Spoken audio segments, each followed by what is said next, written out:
Salut, alors moi c'est Luce, et dans un mois je vais partir 1 an habiter au Canada. Et comme dans tout voyage, un moment, faut faire sa valise. Alors déjà, la faire pour quelques semaines, c'est parfois vraiment galère. Mais là, imaginez-vous que je suis en train d'essayer de la faire pour 1 an. Pour commencer, j'ai pas choisi le pays là où les vêtements prennent le moins de place. Au Canada, tout le monde le sait, il fait froid, très froid. D'ailleurs, quand j'ai reçu ma destination, j'ai cherché sur Google la température annuelle de la Nouvelle-Écosse.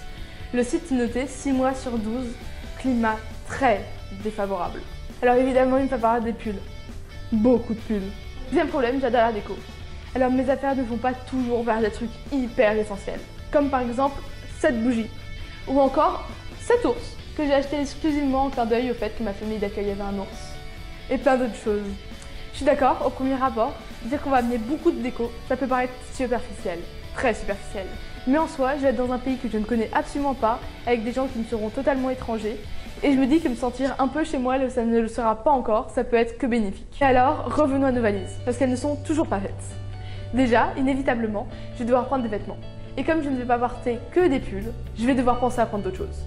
Donc déjà, si on reprend notre valise, je pense qu'on peut bien dédier 40% facile aux vêtements.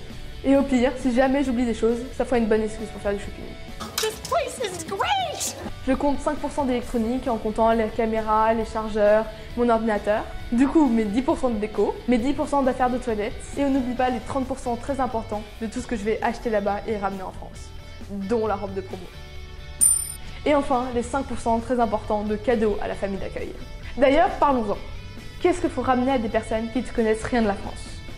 Notre fameux ensemble marinière-béret, notre très bonne et très réputée baguette française, nos macarons, notre bon vin français. Je sais pas trop. Déjà, le vin, faut pas trop y compter. La loi est très stricte là-dessus. Pendant 1 an, j'aurai le droit ni de boire, ni même de porter du vin. Sinon, c'est retour en France en 24 heures. Du coup, on va éviter. Surtout au début de l'aventure. Après, la baguette, je suis pas sûre qu'elle aime trop les 9 heures d'avion. Je pense qu'on va éviter également.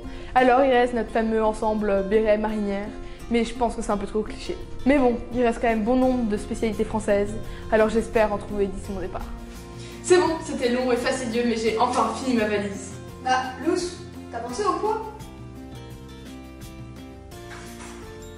Merci d'avoir regardé cette vidéo, j'espère qu'elle vous aura plu. On se retrouve bientôt pour la suite de mes aventures au Canada. D'ici là, bye tout le monde.